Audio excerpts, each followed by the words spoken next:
Uh, Villains, your cultivators of the comic and cosplay culture. We are your hosts, Evil Fett, and myself, Villains Red. Happy Saturday to you all, and happy Comic Con badge purchasing day if you had purchased badges today. But since we didn't get badges today, just me. No. We'll talk about that later maybe later this episode or the tomorrow's episode. But yeah, but today we are in artist spotlight, right, Mike? Artist spotlight today. And one more thing for our Hispanic fans out there: today is Day de la de Mortis. So Dia del Muerto. Thank you. That's how a white guy says it. So all right. Let's bring our guest on. And online and checked out his pieces and I'm glad his main theme right now is The Office and I found this piece. This is the episode that really caught me onto The Office, which is the gay witch hunt episode, where Michael is using the word if I could say this out loud, for context, it's faggy, and faggy as being lame, but also it outed Oscar in that episode, and we spend the episode having Michael explain why the word faggy was acceptable in his terms, and then all of a sudden it became a shit show, and having at the end Michael kissing Oscar because gay is good. So gay is good. Let me introduce you our guest, Basilios. All right. Hey, what's up, guys?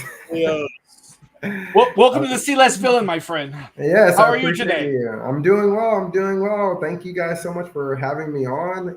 I'm excited for today's conversation. I appreciate you supporting the art and getting that piece too, by the way. I had to get it. Again, like I said, this is the episode that got me into The Office. Yeah, classic. It's absolutely classic. Well, let me start out with The Office. I can see The Office is very special to you. Did you watch the British version first, or did you just jump into the American version with Michael Scott? No, I mean, obviously, Ricky Gervais is an amazing actor, screenwriter and director. And so I watched the British version years and years ago. Absolutely loved it. It was one of my favorite shows. And I always wished there was more to watch. And then obviously the US version came on, and basically prayers were answered on that. 9 years of a great television show. Was there only two seasons for the British Office? Yeah, 2 seasons, just 2 seasons, but it was classic. Very classic, and because out of that birth, the U.S. version, which equally or probably surpassed what the British version had, and I think many other carbon copies of it also. Yeah, Parks and Recreation, and there's several spin-offs of the Office kind of theme. Right, a mockumentary style. Yeah. TV shows, movies. I think there was one in Canada. It's not more in the office setting; it's more in the trailer park setting. But same, POV style kind of documentary kind of deal. Yeah. The Trailer Park Boys. Definitely worth the watch as well. Same kind of deadpan comedy what The Office. Mm-hmm. So what got you into The Office? I mean, you turn on the TV and you start watching it, and you're like, "Oh, this is dynamite! I can't stop watching it." Or was it like kind of me and Seinfeld? I never watched Seinfeld when it was on TV, but on reruns, I became a Seinfeld junkie and an Office junkie. I think I've seen every episode of Seinfeld maybe 3 or 4 times, and every episode of The Office maybe twice or 3 times. Yeah. So, were you the same? It was, I think and I don't know if you guys have ever seen the movie Cable Guy with Jim Carrey. I love Cable Obviously, Guy. Yeah, and Jim Carrey is amazing actor, and the reason why I bring that up is because growing up, I had a mom who worked multiple jobs. She was a single parent, and I just grew up watching television, watching movies, and I was just really integrated, and that's why a lot of my art is based off of that type of pop culture. And as we talk about The Office and how I've just gravitated towards that, I also just want to bring up real quickly Friends and just the passing of Matthew Perry. But I grew up on Friends and I just watched TV nonstop like a lot of people. And when you grow up, you kind of gravitate towards these community-based, at least for me, these community-based TV shows that kind of offer like these deep friendships, this connection over a long period of time. And The Office just was fantastic writing, hilarious. And what's made it so awesome for the art is that when I think the last episode aired, I don't know, maybe 10, 15 years ago or something crazy like that. 2010. And I'm over here painting, I paint The Office at least once a week, a new scene or something, 10 years, 15 years later. And I just love how dedicated the fan base is. They're basically like family to me. And so it's just a great show. And right now it's kind of the cornerstone of a lot of my business and the art that I do. So. Do you also listen to the Office Ladies podcast as a companion? Of course. I've gone through. Angela and Jenna. They do a great podcast. I love getting all the backstory. And DunderCon, which I think is the Office reunion now. They've had it for the last 2 years, and they're having another Comic-Con this next year, 2024, in Miami, where I live. And I've met like a lot of the cast members. They've signed my original work. And it's just like I hope the show keeps the popularity because I want to be painting it for years, and I hope grateful for opportunities like this, but I hope that 5-10 years down the road that I am one of the top artists when it comes to let me find a scene from The Office, let me get some memorabilia, I want to be one of those guys that I painted 150 scenes from The Office.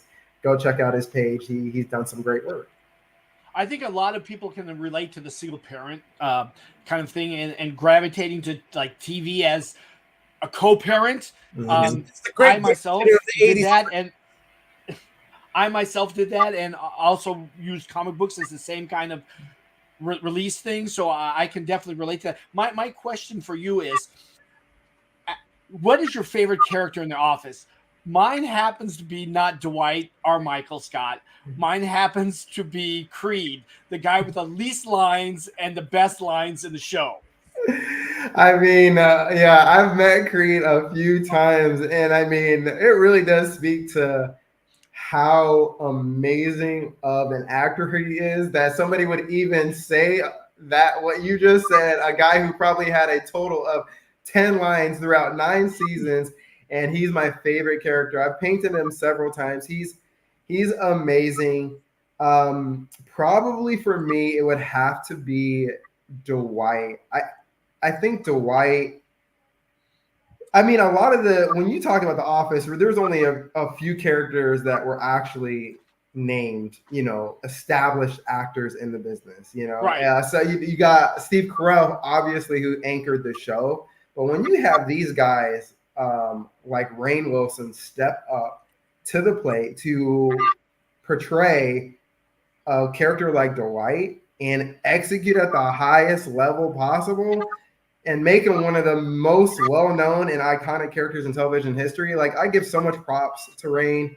He's probably my favorite character. I have probably painted him the most out of anyone. He has the best classic lines, some of the best scenes. But there are so many great.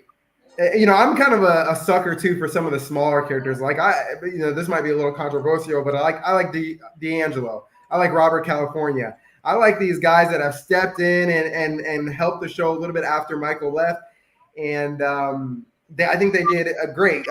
Kathy Bates Kathy Bates, correct? Yeah. They did to hop in a show of season 6, 7, 8, 9, and be able to hold their own. With such a family-oriented, like, I love the characters. Michael's the only person for me, and step in and I think do an absolute fantastic job. I like a lot of those characters a lot. Like Robert California is one of my favorite characters in the show. But Dwight, honestly, hands down, is my favorite. So let's throw this out to you. Dwight's your guy, and Creed's my guy. But I also like Mose. Mose is just hilarious in the 30 seconds he's in. and after a 10-year season, 30 seconds. Mose is a character that sticks out in my mind all the time. I can't wait for Mose. The guy who plays Mose is Michael Schur, and he plays that and one of the main writers of the show. So it's just like Toby. I forgot his name, but he also is one of the main writers for the show. Yeah, Paul Lieberstein. They get their shine as well, just like Kelly does. Yeah. So let's jump into the art. As a child, did you doodle? Did you instead of doing your homework, did you draw? Did you on your I don't know, you're much younger than me, but when I was a kid, we had Peaches, and we used to draw on the Peaches and try to change all the sports characters. Did you do that kind of thing when you were a younger man? Yeah, I mean, I think if you went back through some of my notebooks, you would for sure see doodles. I did, 6 months of art in college where it was a bunch of mixed media, charcoal, some painting.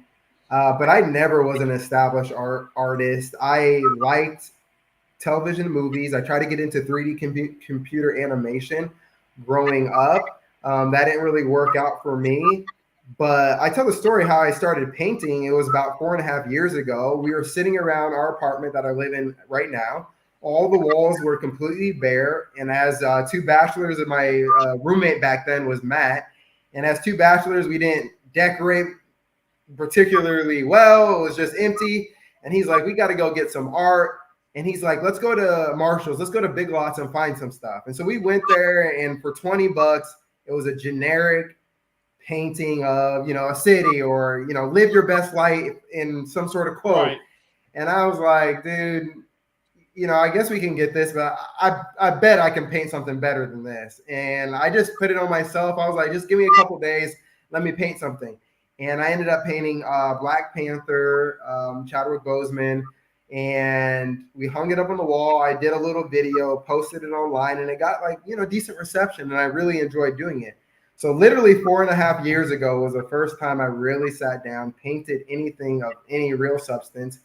And from there, the business just grew, and it grew into what it is today. So people always assume, and again, I am I think we gravitate towards certain things and passions, but when it specifically talks about, what you're passionate about, it's just, you got to sit down and do it, practice. Right. 4.5 years ago, I couldn't paint a stick figure, which is what a lot of people tell me. And then, move to today, I can paint semi-decently. So I think great. I don't know why you say decent. we got Vasilios here on the See Less Villains, and he's a great new artist.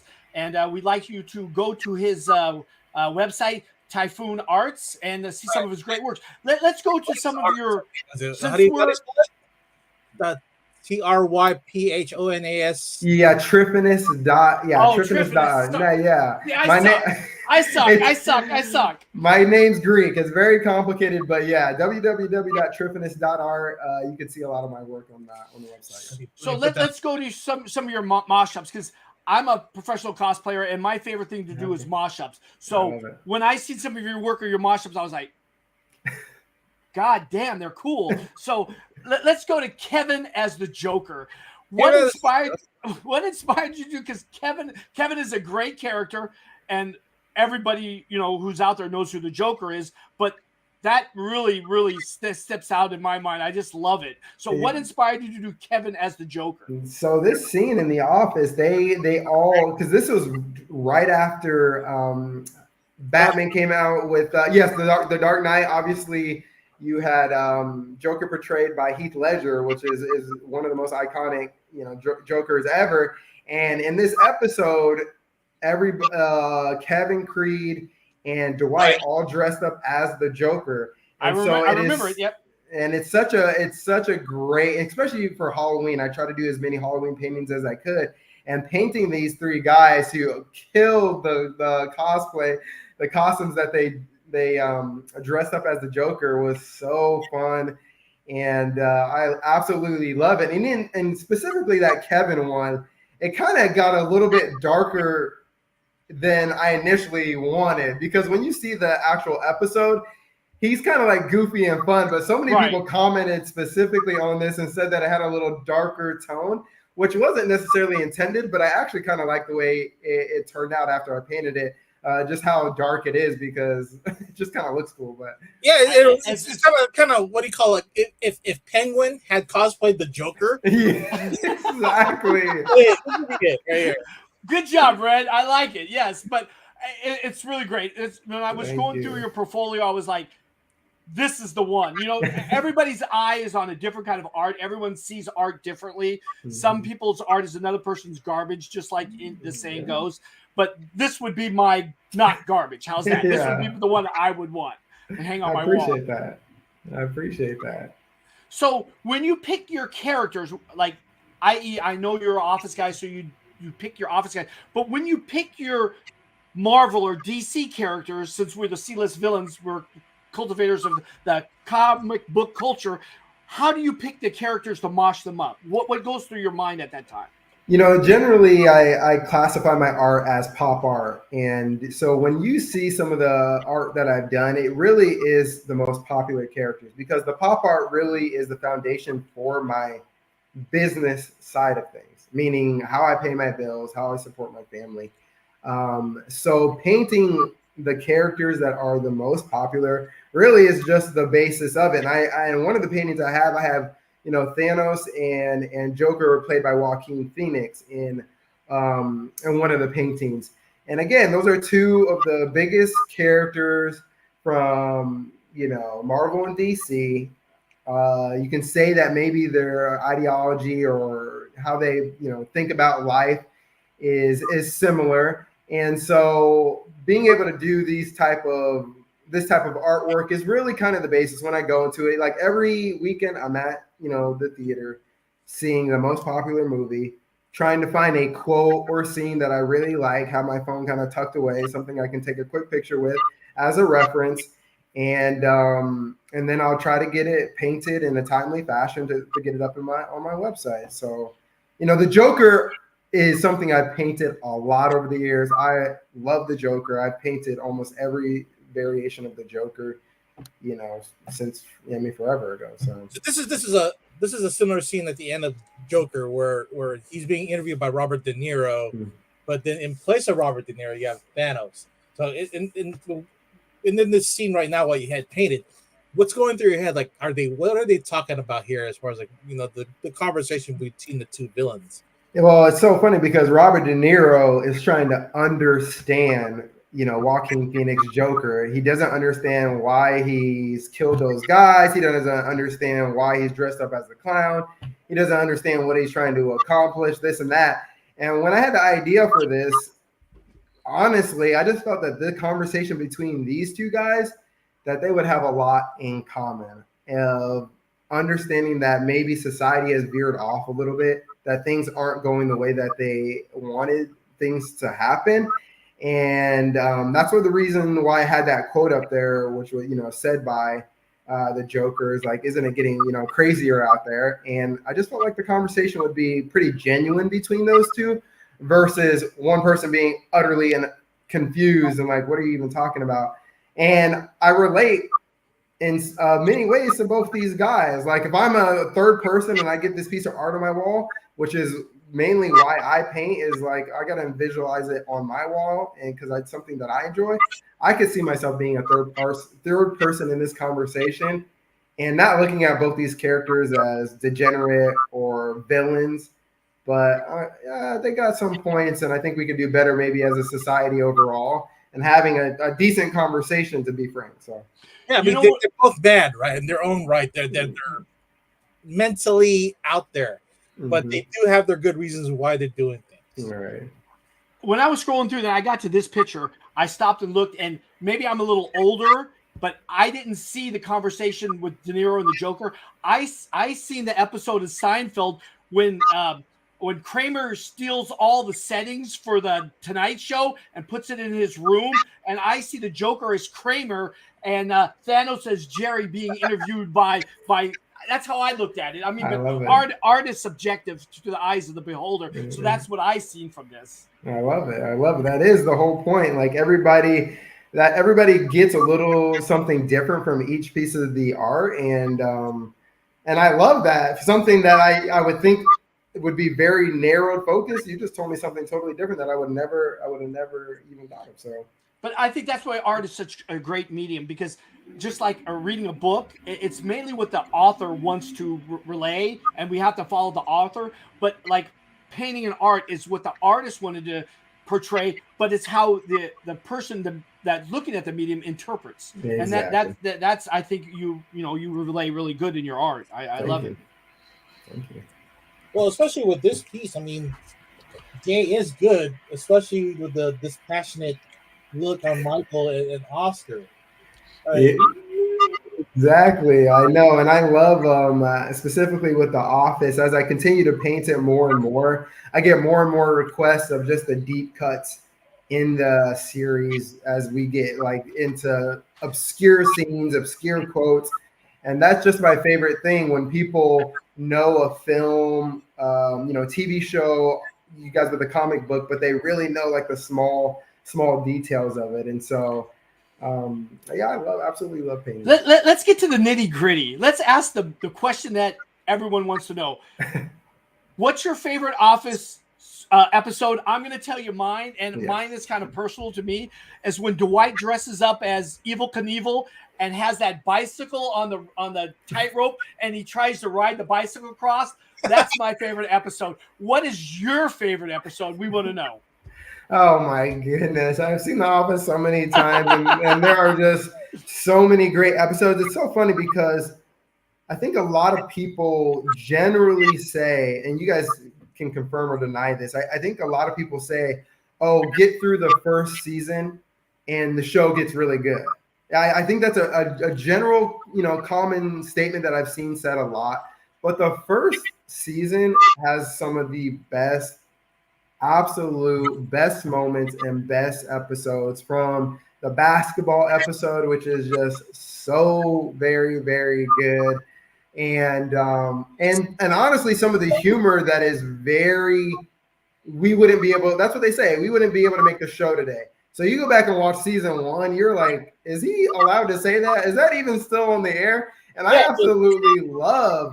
But this episode, this is season 1. Central, they're bleeping out the word faggy. Exactly. Yeah, no, you're 100% right. You're 100% right. They're bleeping out the word faggy. The way he approaches that whole entire interaction with Oscar is so off the cuff and inappropriate in so many different ways, but it made for such great television. So the first season honestly has some of my favorite episodes, but again, I'm just a sucker for what the popular dinner party is That's a hard watch. Is just such a good episode.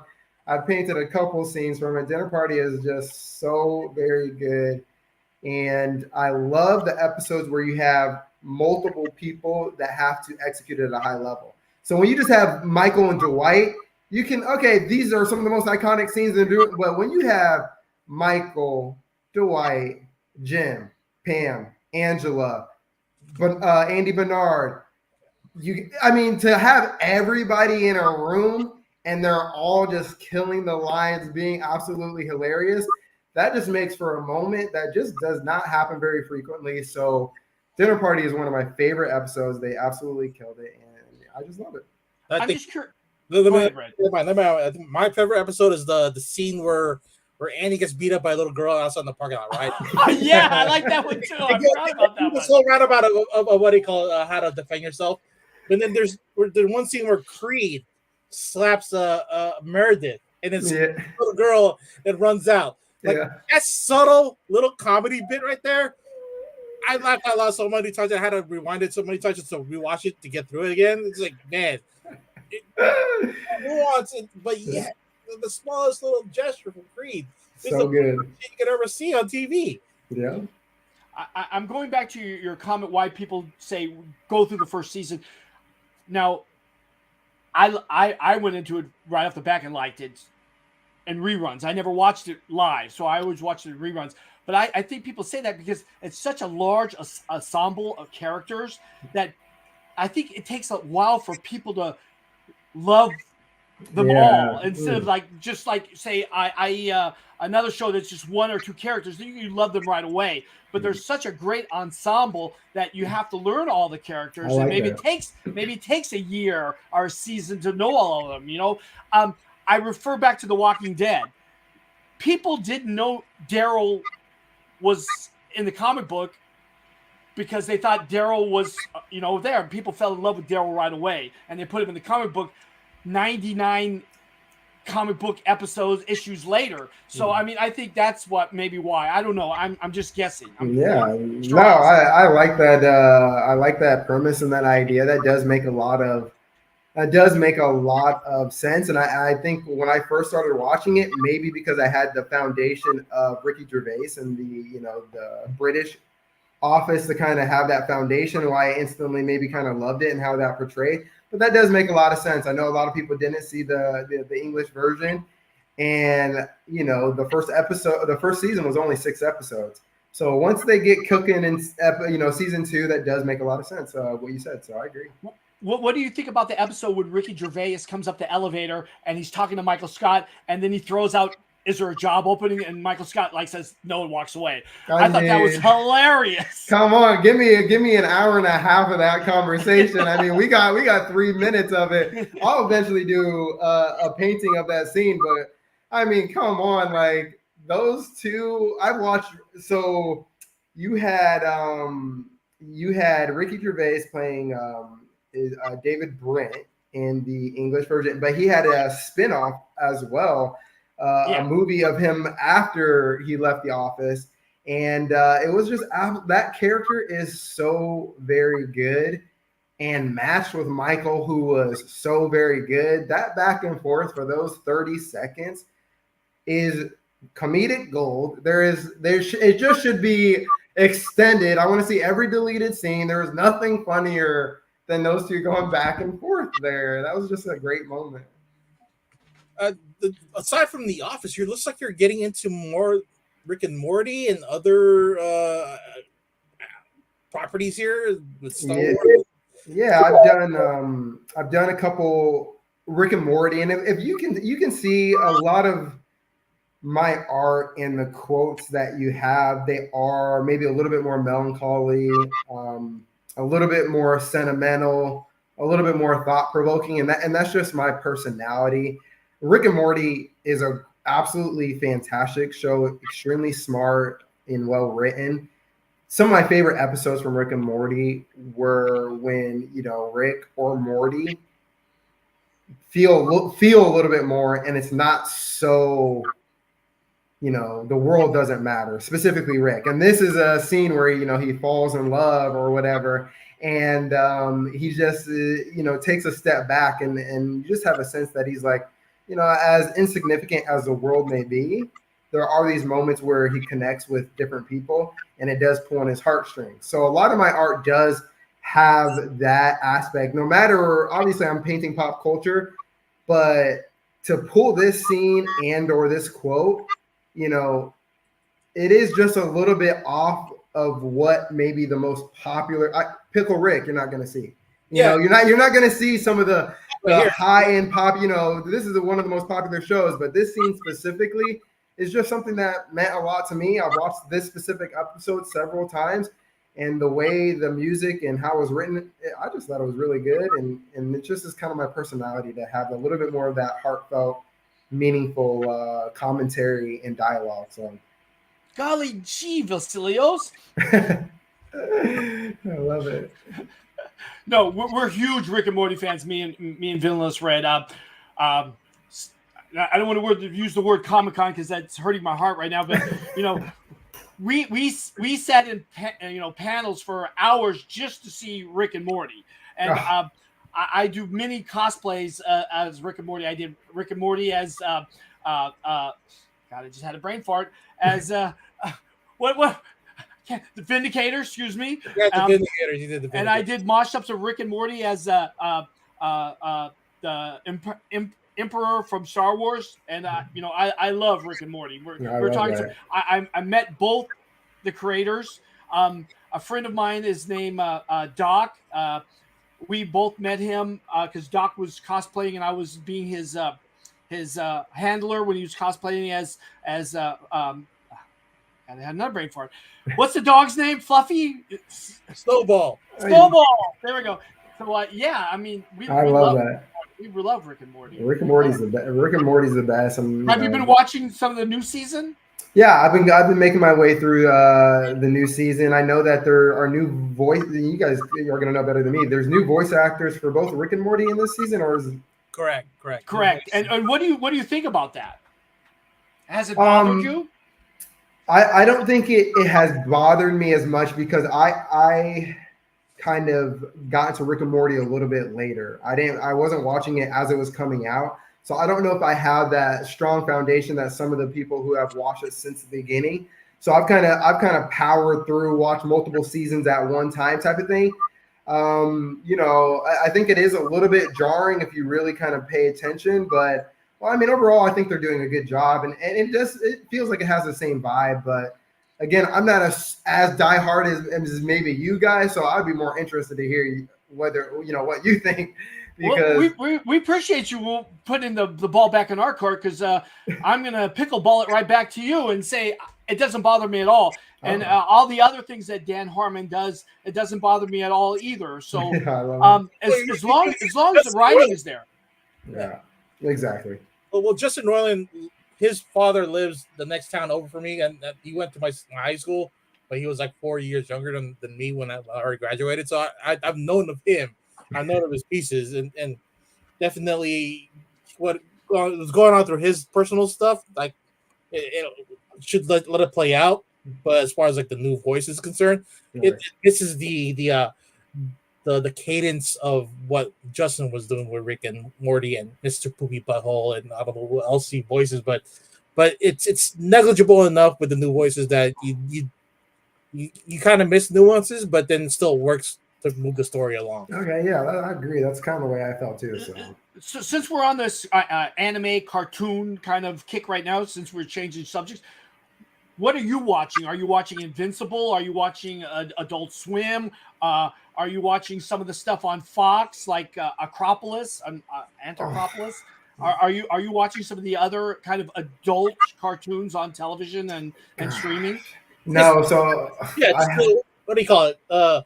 Get the inspiration for your inspiration for my art. So generally, I'm on TikTok, Facebook, Instagram, all these things a lot. So when I see a repost of something, I will try to watch some of the episodes. I'm so busy with commissions and established shows like The Office that I don't get the opportunity to watch too many new things, to be completely honest.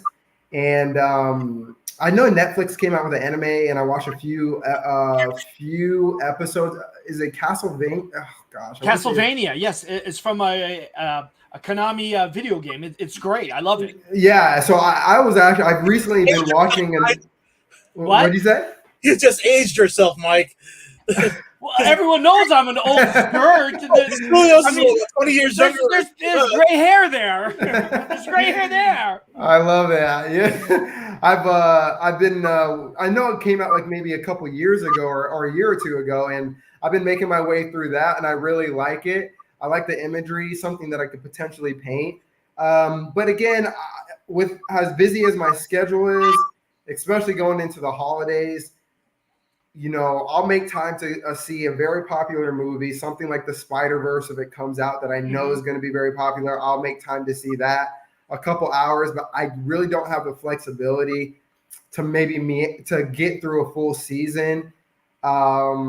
Just with my schedule, and especially with the holidays coming up. Art Basel is a huge art event down here in Miami, those type of things. So let me ask you kind of a personal question.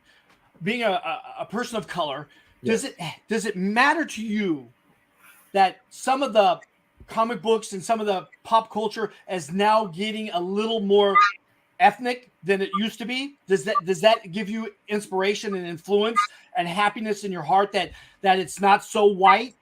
No, I absolutely. It's so funny because even when I didn't know exactly what Castlevania was even about, but when I turned it on and half the characters were black. I was like, who in the heck even wrote this? I just was like so confused. I didn't even understand what was even happening. I can't clap because I got a bad habit. I'm clapping for you. Yeah, so it honestly, it is one of those things, and I think, again, I'm not speaking on behalf of all, black people, but as time progresses on, I do think that is a huge benefit of a society that is holding themselves accountable and trying to be a little bit more inclusive.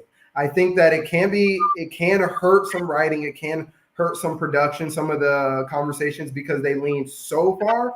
But I think if it comes naturally, if it comes instinctually, and you're able to write a character, and it's like, oh, this feels like you should be darker skinned, and and the visual is something that you want, and it comes across naturally. I mean, it makes me more than happy. All the characters in Castlevania are absolutely beautiful, black, white, yellow, green, and they work so well together, and it's just like they're all part of the community. So as that continues to happen more and more, it makes me very happy, because I know, and I echo a lot of young black men as they were growing up. It means something, and why I have Black Panther tatted on my leg. I have Wakanda Forever tatted on my chest.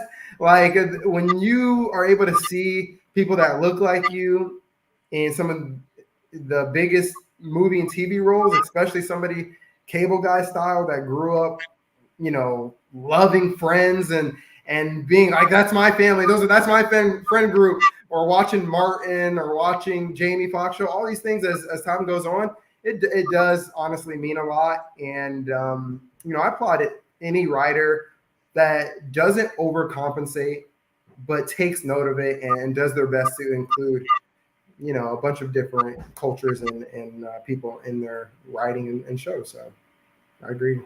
Let's go to your artwork that you talked about. Black Panther and Wakanda Forever.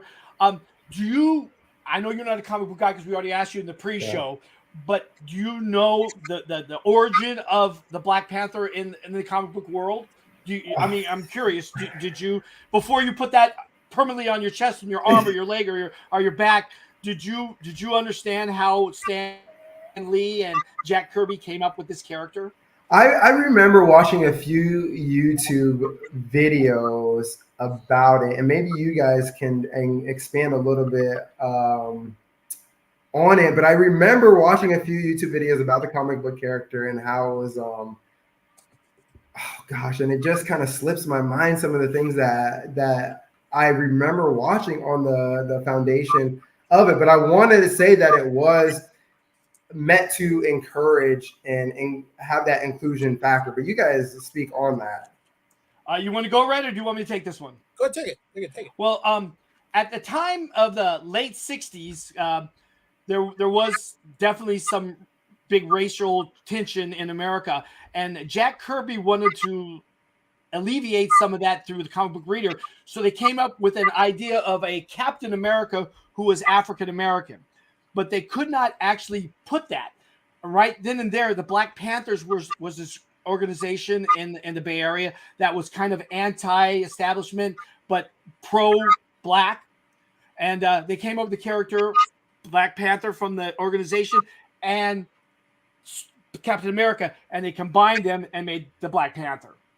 That's the origin of it. And Stan Lee wrote off on it, saying that was a good idea, but it was a Jack Kirby thing. Jack Kirby.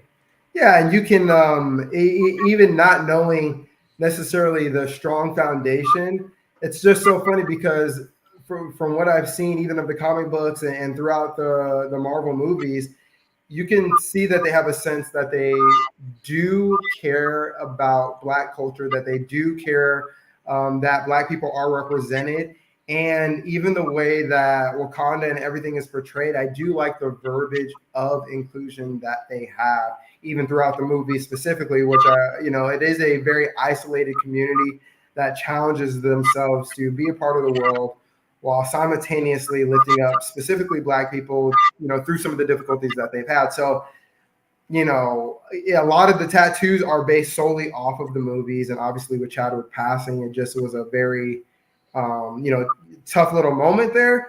But I had that sense and feeling and watching some of the YouTube videos that they cared back then and they care now, and that's feels like it was. Just to let you know, Black Panther was the first character of color to lead a group in the Marvel world, which he led the Avengers when Captain America left to be Nomad. I love it. But with the way they wrote Eric Killmonger, do you feel like you somehow agree with his views? The way Michael B. Jordan played him, where even though he was the main villain of the movie, but he still had the views of you can't just keep this shit in Wakanda. You gotta help the rest of our people out in the world. Yeah, I mean, it is a very common conversation amongst Black people that we do have to work together to elevate ourselves. And obviously, the way Killmonger tries to get this accomplished is I'm not going to advocate for that, but that feeling of hurt, abandonment is something I have felt a lot throughout my life, and I think trying to galvanize a community of people to help uplift each other is a very, very good message, and something that not only obviously Black people should do, but the country and world as a whole. And it's just one of those things. As time goes on, years and years ago, I would feel comfortable all the time being like, Black people, we got to work together, lift each other up. As time goes on and things become more difficult, which again, this is just specifically my opinion and point of view, but as things become more difficult, it encompasses more people. So it is sometimes it's like, oh, specifically the Black traumas and difficulties. That's something we can relate with. But as time goes on, I really feel like we can include more people. That life is tough, and that includes white people, that includes the Hispanic people, and that includes people as a whole, as it is becoming more and more difficult just to survive in this world. And I find myself even furthering a little bit more from the verbiage of specifically white, Black, Latino, and being like, yo, it's tough out here for everybody. Let's figure out how we can work together and elevate and fix everything as a whole. I'm glad you're saying this, because this helps everybody, what you're saying, and it helps everybody understand your art, because getting to know you and how you think and how you feel. I'm looking at your art even different now. I'm looking at this Chadwick painting that you got, and I see his sadness in his eyes, like he's saying that I could have did more. Why did I have to die? I'm seeing that in his eyes now, because now I know a little bit of your soul. I can see your inspiration in your soul in your painting. Yeah, I love that. I love that. T'Challa said it best, where the wise build bridges and the foolish build barriers, right? So we should get everybody more included into the group and build upon that than having to separate everybody. Exactly. That's why we're called the C-list villains, because we only include everybody. We're not the A-list villains. We're not Joker. We're not Lex Luthor. We're way down the line. Villains have friends too. Villains have friends too. I love it. I absolutely love the purpose of this podcast and how you guys approach it. It's absolutely great. Well, we love having you here. I mean, it's great. I mean, looking at your work earlier, because I did a little research because I have to, because I don't want to look like a complete idiot because I stutter a lot. But now that I got to feel you, I'm looking at your art much differently now. It's coming off a little different, knowing you a little bit. And I think the fans and the people out there in podcast land are doing the same thing I'm feeling, because I mean, it comes off in your personality. Now I see it in your art. Which is, I appreciate you saying that. And it means, it means a lot, especially when I do so much pop culture, because so much of it is what we may deem as superficial, very topical, but there is more truth in fiction than there is in nonfiction. I believe that since the beginning of time, in books that I've read and comics that I've read and movies that I've seen. I think there is more truth about society and who we need to become and who we've been in fiction than there is in nonfiction. And so I appreciate you saying that. That does mean a lot. And that's what I try to portray in a lot of my work. And specifically, even that we're on this piece, just a couple minutes here on specifically these 3 paintings as I prepare for Art Basel.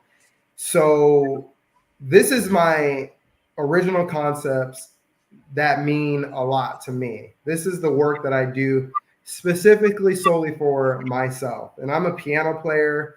I do some poetry, and this piece and the other 2 pieces that were on the side of this, I've written piano music to, and I've written original poetry to.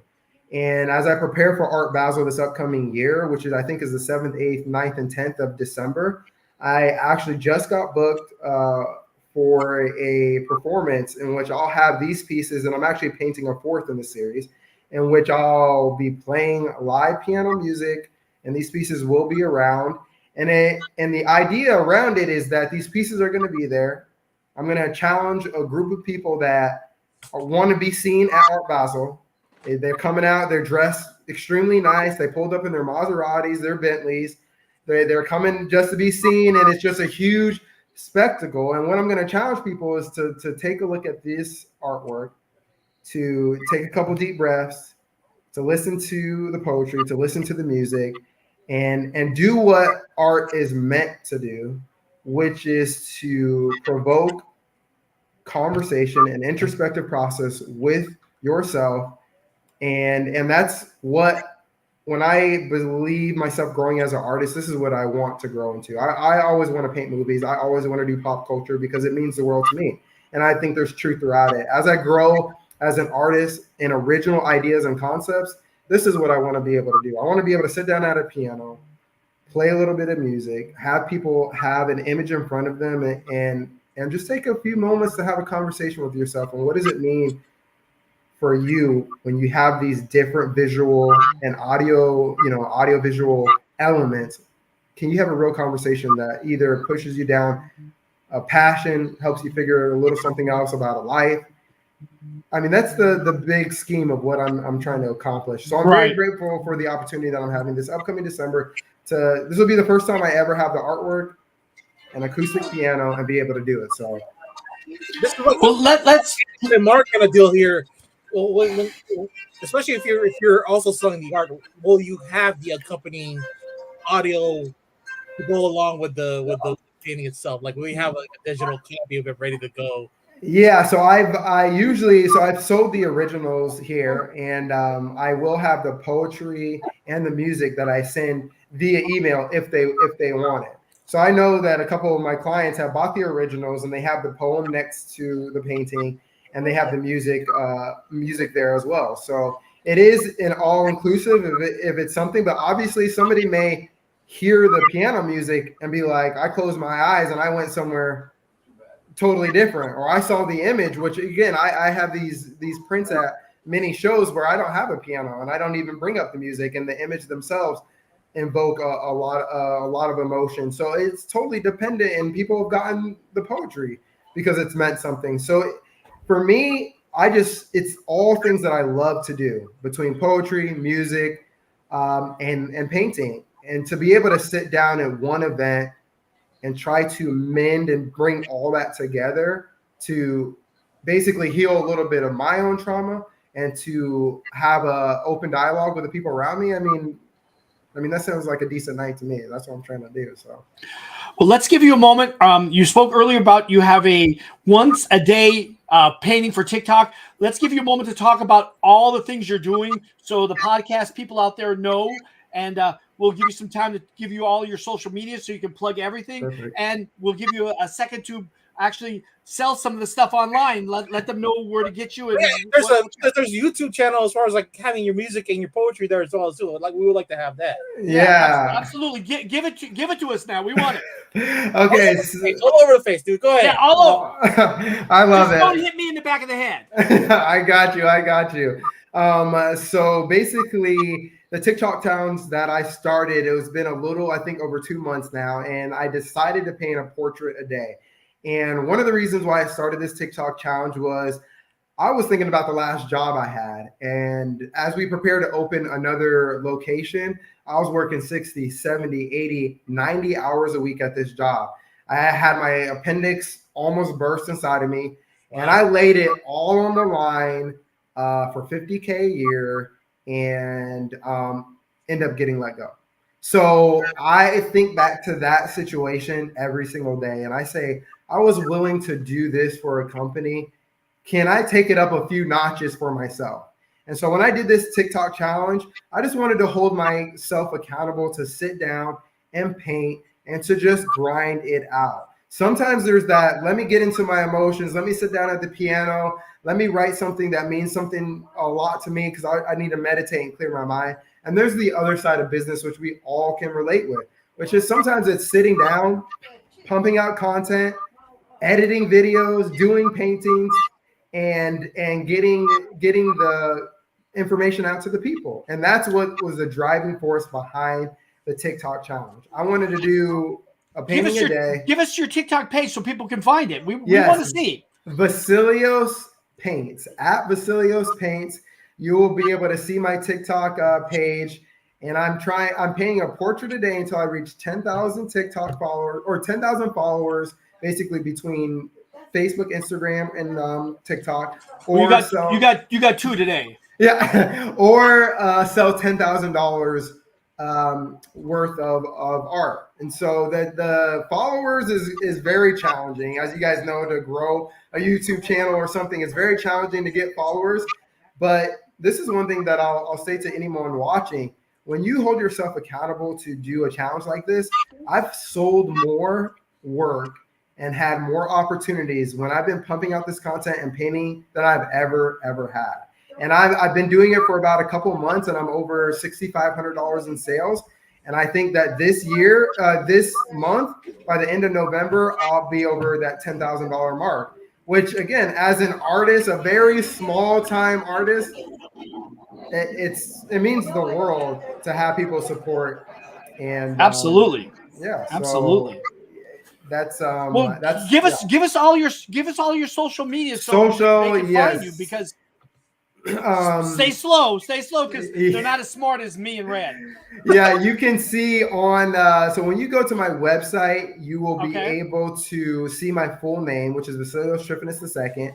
And if you want to follow me on Facebook, that's where a lot of my office content goes. I'm a part of a few groups there, and the majority of my office paintings and content goes on my Facebook page. So Vasilios Tryphonas II, you can find that on my website, and you'll see the majority of office content there. My Instagram is at ITS_ my last name, which is Tryphonas, ITS_TRYPHONAS. And Instagram is just a great fun way where I kind of mix all my content. You'll see some of the TikTok challenge on there. You'll see my Instagram videos. You'll see a bunch of different stuff. You'll see a lot of piano and things like that. And so TikTok is, so Instagram's a great way. And you can even see the little icons on my website there. You have the Instagram, TikTok links right there on the upper right-hand corner or down there at the bottom as well. And then Silas Film fans, make sure you like this guy. Yes, if you guys have the opportunity to follow, obviously I appreciate everyone who even takes the time to watch this. I appreciate the follows. But Facebook, Instagram, TikTok, those are the main 3. That's where I upload all my content. Going into the holiday season, I've got 20% off my website. I want everybody to get some office art. I want everybody to get an original. I want everybody to get a print. I try to make it as affordable as I can. I am a solo business. This is a very busy time for me. So if you guys can get those orders in as soon as possible, I can assure you get them before Christmas.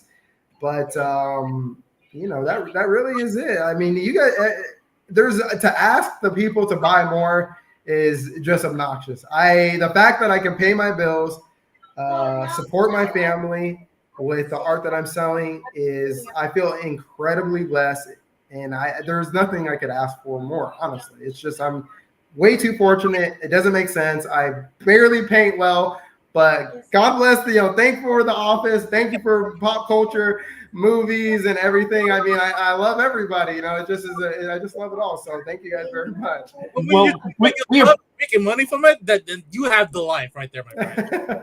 Absolutely. You're doing something you love. Like, I make costumes, right? Yes. And I don't get a lot of commissions, but I get enough. And I feel like you, because I put my heart and soul into these things. And it's not that we're out there pumping them out like a factory in Bangladesh.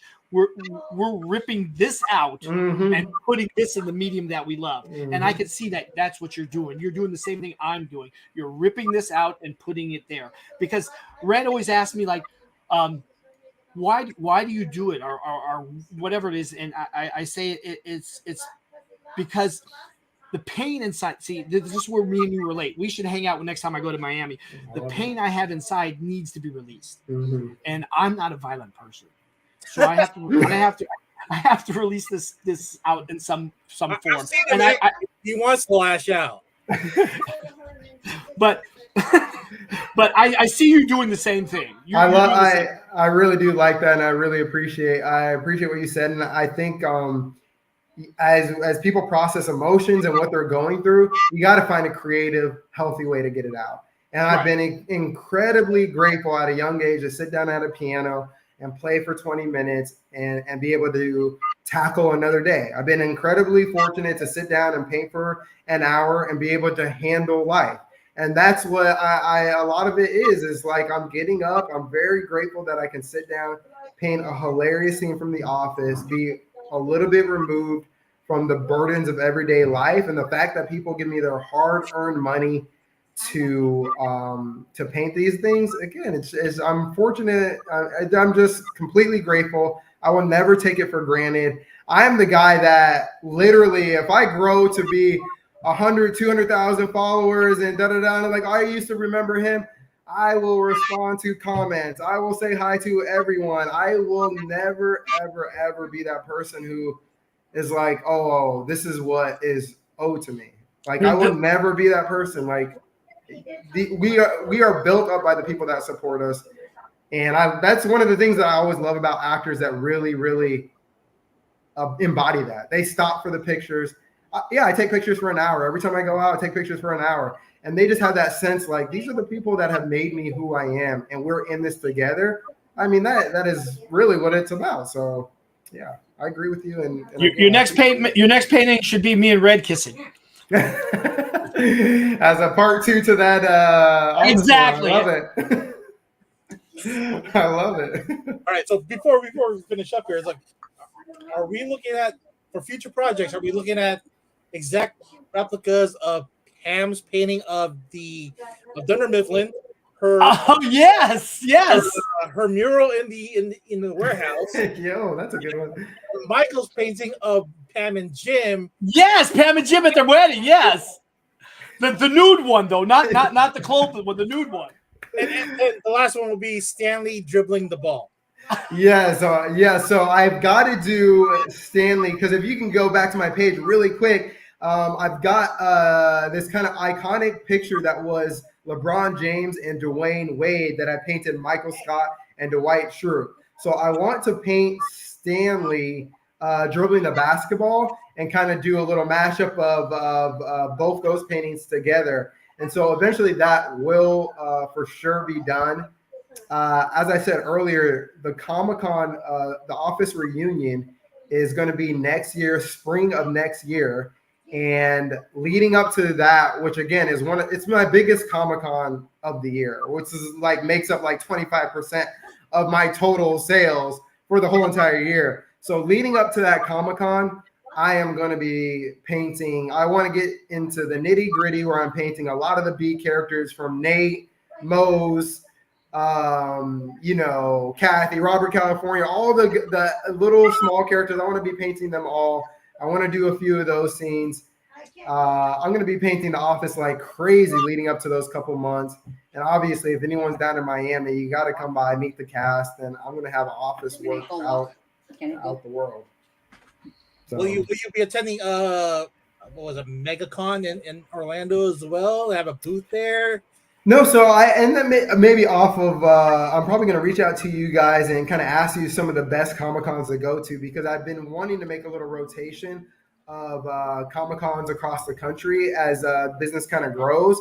And so I've been to a few Comic-Cons, one's in Morristown. They've had a couple great Comic-Cons. I've been to ones down in Miami, but I just don't know the rotation very well. So I'm going to try to get the information from you guys to tell me what the best Comic-Cons are. Where do you think the artwork would be well received? And I give you a call, and hope I would appreciate a few minutes of your time and give me the best information you have on it. So yeah, we'll brainstorm after this. We'll brainstorm after this. You got all the time. I'll give you all the info, my friend. I appreciate it. It was wonderful having you, Joe. A little bit late, but you can catch the replay after this. Well, guys, so check out Tryphonas pieces on Tryphonas.art. Follow his Facebook, Vasilius Tryphonas II. Yes, sir. And you'll find him at what was the TikTok, Vasilius Paints. Vasilius Paints, right there. And yeah, his pieces are very affordable.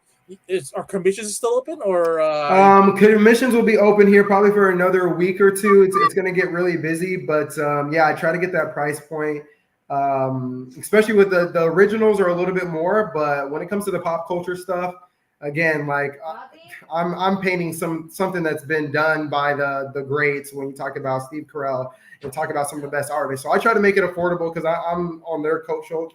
I'm sitting on their shoulders, and it doesn't feel right to charge a premium. So it is affordable. It's covering my time. It's helping me grow the brand. So reach out. I want you guys to get the commissions. I want you to have the artwork. And for the next week or two, I'm going to try to keep commissions open. So, well, are they only one size of 20? I guess 27 by 14. So this is I think that's a 15 by 24, and that's specifically for my TikTok challenge. I'm doing that side because I'm painting the portrait every single day. So a lot of them will be 15 by 24. And because I'm using that content for TikTok is the reason why it also is affordable. If it's outside of that TikTok challenge, the price does go up a little bit. But when I can use it for everything, if you can let me use the commission for my content, then I just make it more affordable. So perfect. Anything else, Mike? Well, everybody go. Well, I was going to tell everyone go out there and look up this young man. His stuff is great. You got C-less villain seal of approval, and I'm happy to have you on the show today. It was wonderful. No, I really appreciate you guys reaching out, Red. Thank you guys so much for supporting the art. It absolutely means the world. I'm going to blast this everywhere on all my social medias. I hope you guys continue to do this. It means a lot to artists like me just to have 20 minutes, 30 minutes to chop it up with a couple like-minded individuals. You could have one person watching it, and I'll be like, man, we got a little family going. So thank you guys so much. Definitely be on the replay as soon as we're done here. And then we would like to grow more into your world as well. So people, and maybe someday we'll see your pieces on a comic book. I would love it. I would love to do a little graphic novel one of these days, write a little something down and see if that translates. I would absolutely love it. I want to reach my hand out as a C-list villain that we'd love to have you on again when you have time. Of course. This show was great today, and we're proud of you, and we just want to let you know that. Thank you very much. I appreciate you guys. Anything else to promote later down the year or next year, whenever you want, reach out.